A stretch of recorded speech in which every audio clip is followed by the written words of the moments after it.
The photograph sat untouched for decades in a shoebox that smelled of dust, old paper, and something faintly metallic, like cold pennies pressed together. It showed a little girl standing alone in the summer of 1945, just weeks after the war ended. She was no older than 6. Her hair was neatly tied with a ribbon. Her dress was clean, pressed, and far too formal for play. In her arms, she held a cloth doll with button eyes and a stitched smile. At first glance, the photo looked harmless. Sweet, even. The kind of image families kept on mantles. The kind no one questions, until someone zoomed in on her hand. Before the zoom, people noticed the girl's eyes. They weren't frightened. They weren't happy either. They looked focused, as if she were listening to something just outside the frame.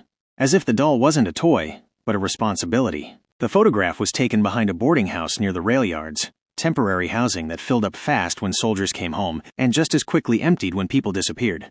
Records from the town were incomplete. Many were burned in a courthouse fire in the early 1960s. What survived came in fragments, ration cards, school rosters, a death certificate without a cause, and the photo. When a private collector acquired it and scanned it at high resolution, he expected nothing more than to clean scratches and correct fading. That's when the first anomaly appeared. The little girl's right hand, wrapped around the doll's wrist, did not look like a child's hand. The fingers were too long. The knuckles too pronounced. The skin texture didn't match the rest of her body. It looked older. Veined. Tense. As if it belonged to someone else entirely. At first, it was dismissed as a shadow artifact. A trick of light. Old cameras did strange things. Film warped. Exposure lied. But the longer the image was studied, the harder it became to explain. The hand was not resting. It was gripping. The girl's name, according to a penciled note on the back of the photograph, was Margaret Lorne. No birth record could be found. No school enrollment. No mention of her in census data. But the boarding house existed. So did the photographer, a man named Edwin Hasker, who worked briefly documenting post-war civilian life. He vanished in 1946. No body was ever recovered. His last known work included 5 photographs. Only one survived. Margaret and the doll. The doll itself raised questions. It was handmade, not mass-produced. Its stitching was uneven. The cloth discolored in places, as if soaked and dried repeatedly. One button eye sat lower than the other. Its mouth was not smiling. It was straight. Severe. Intentional. When the image was enhanced further, something else emerged. The doll's left hand was missing, and Margaret's grip was not around the doll's arm, but around an empty sleeve, as if she were holding on to something that was no longer there, or something that could not be seen. Neighbors interviewed decades later remembered rumors. They remembered a child who never spoke, a girl who stood too close to adults, listening, a girl who refused to let go of her doll, even when sleeping, even when bathing. One woman recalled hearing Margaret cry through the boarding house walls late at night, not screaming, whispering, repeating the same phrase again and again, slow and careful, like a lesson being memorized. "He says not yet," she would say. "He says hold tighter." The war had just ended, but death had not left town. Trains still arrived at night. Some people came home wrong. Others never came home at all. And children noticed things adults refused to see.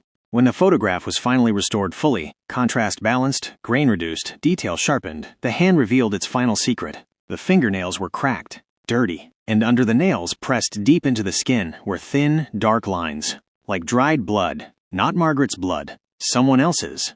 The collector shut down the project that same night. He said the room grew cold while he worked, that the image began to feel heavier the longer it stayed open on his screen, that when he closed his eyes, he could feel pressure around his own wrist, as if someone were testing his grip, seeing if he would let go. Because the hand in the photo was not Margaret's, and it was not the doll's. It belonged to something that needed to be held, something that did not want to be alone, something that had already chosen the girl. After the restoration was halted, the photograph did not disappear. It was locked inside a padded archival sleeve, placed in a drawer, and left alone. That should have been the end of it. It wasn't. Within days, the collector began waking up with soreness in his right hand. Not cramps, not numbness, pressure marks, thin, purplish lines around the wrist and knuckles, like fingers that had held on too tightly during sleep. He told no one. Instead, he returned to the image, because something about the girl would not let him stop. Margaret Lorne's face, when examined closely, showed micro-expressions that didn't align with childhood innocence. Her lips were slightly parted, not in surprise or joy, but concentration. Her eyes weren't focused on the camera. They were angled downward, toward her hand, toward the grip, as if she were monitoring it.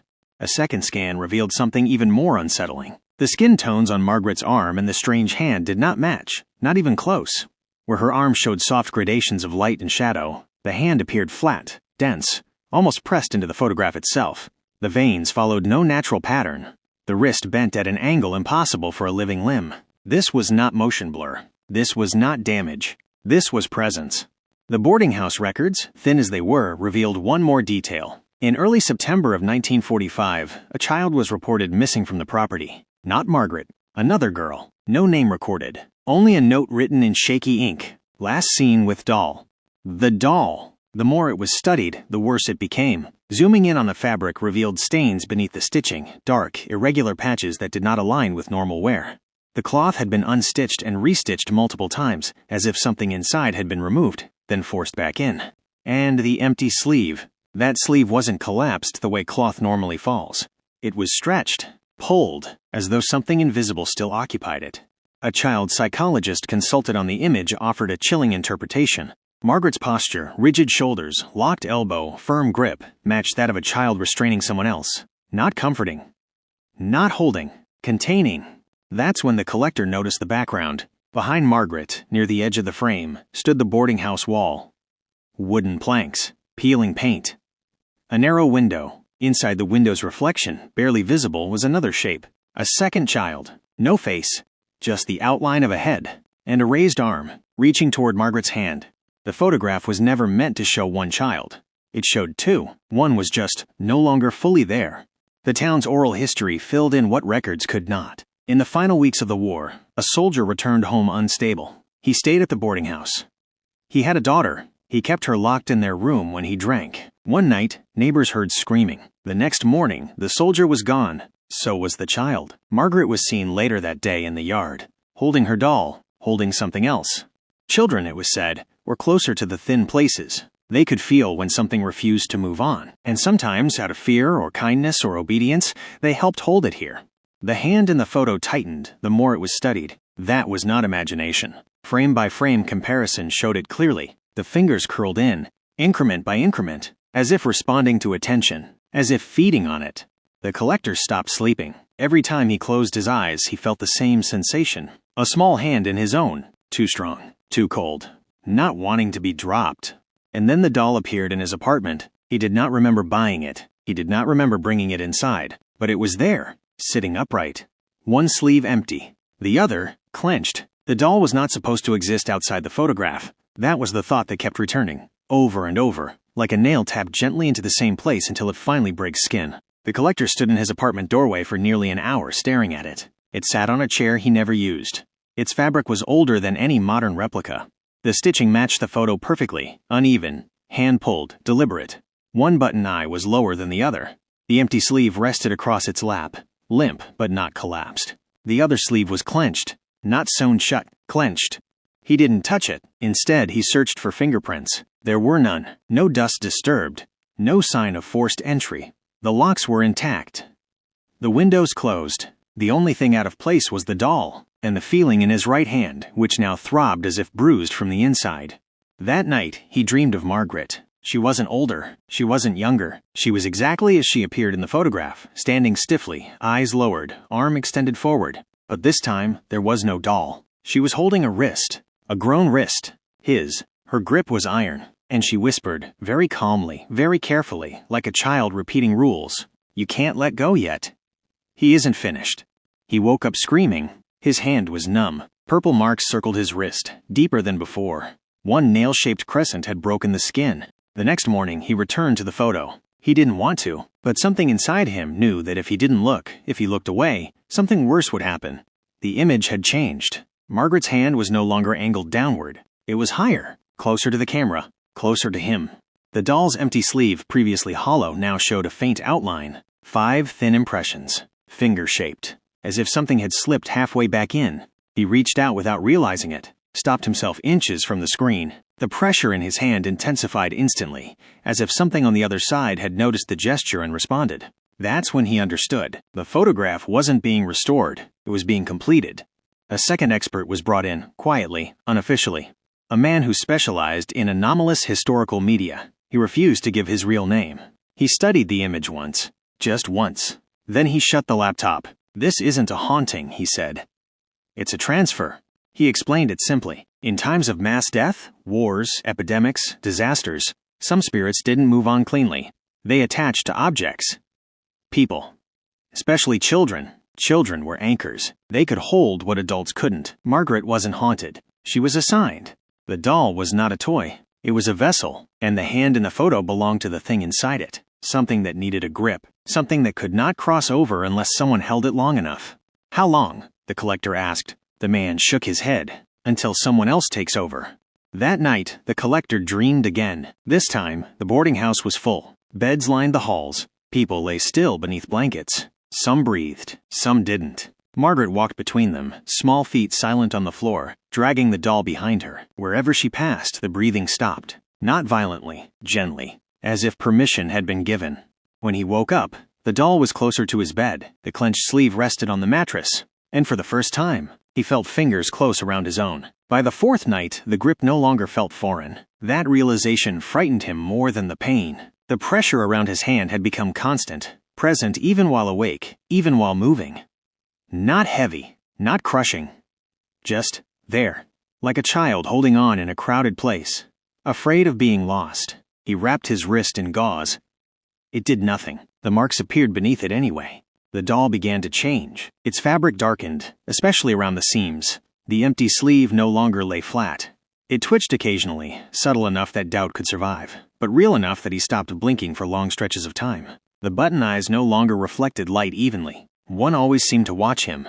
He returned to the boarding house ruins. The building had been torn down years ago, replaced by a gravel lot behind a closed factory. But the ground still remembered. Old foundations left impressions. Shadows fell in the wrong places. Standing there, his hand throbbed violently. The pressure tightened, as if the thing holding him knew where it was. He dug, not deep, just enough to disturb the soil. The smell came immediately. Old rot, old cloth, and beneath it something smooth. A child's wrist bone, still wrapped in fabric. The police were never called, because when he looked closer, he saw the fabric wasn't clothing. It was doll cloth, stitched, bound, used. The expert had warned him. A transfer. Someone had to hold on. Margaret had done it first. And when she couldn't anymore, the photograph found someone new. Back in his apartment, the photograph was no longer on the desk. It hung on the wall, centered, perfectly level. Margaret's eyes now looked straight out of the frame, at him. Her hand, once holding the doll, now reached forward, toward the viewer, toward the present. He finally understood the hand. It didn't belong to the dead child. It belonged to the next one, the living hand, slowly being replaced. His fingers began to stiffen. The skin around his knuckles darkened, veins standing out sharply, too sharply. When he looked in the mirror, his right hand no longer matched the left. It looked older, tighter, wrong. The doll lay open on the floor, its stitches torn, empty. Whatever had been inside it was gone. And whatever it needed, it had found him. That night, the final dream came. Margaret stood beside him, older now, relieved. Her hand was free. "You're very good at holding," she said softly, and then she let go. When authorities later entered the apartment, they found no sign of struggle. No doll, no photograph, just a single image printed and left behind on the table. A new photograph, taken recently. In it stood a man, alone, holding a doll. And if you zoomed in, you could see his hand wasn't his anymore. The photograph was cataloged quietly. No press release. No exhibition. No public record. Just a sealed evidence envelope labeled, "Unidentified, found property." Inside it was the image of a grown man standing stiffly in a dim apartment, eyes unfocused, posture rigid. In his arms rested the same cloth doll, aged beyond reason, its fabric darker now, heavier with something time could not explain. And his hand. Everyone who saw it noticed the same thing. It was not posed. It was working. The fingers were locked tight around the doll's wrist, tendons raised, knuckles strained white beneath skin that looked stretched thin. The hand appeared older than the rest of him, older than it should have been, etched with lines that did not match the man's age, as if it had lived a longer life, as if it had held on for years. The man was never found. Neighbors said they heard footsteps pacing late into the night for several days. Then nothing. No movement. No sound. No smell of decay. Just absence. When the apartment was cleared, the walls bore faint impressions, hand-shaped smudges near doorways, hallways, corners. Always at child height. Always reaching. The photograph should have ended the cycle. It didn't. It completed it. Weeks later, a junior archivist reviewing unrelated post-war media noticed something odd. The original 1945 photo, the one with Margaret, had changed again. Margaret was no longer holding the doll. Her hand was empty, relaxed, at rest. Her expression had softened, just slightly, as if she had been released from a duty she had carried far too long. But the doll was still there, not in her arms, at her feet, upright, waiting. The archivist reported sudden numbness in her right hand that same afternoon. By morning, she couldn't close her fingers without pain. She requested time off. She never returned. The pattern was undeniable now. The photograph didn't curse people randomly. It chose those who looked too closely, those who tried to understand, those who stayed.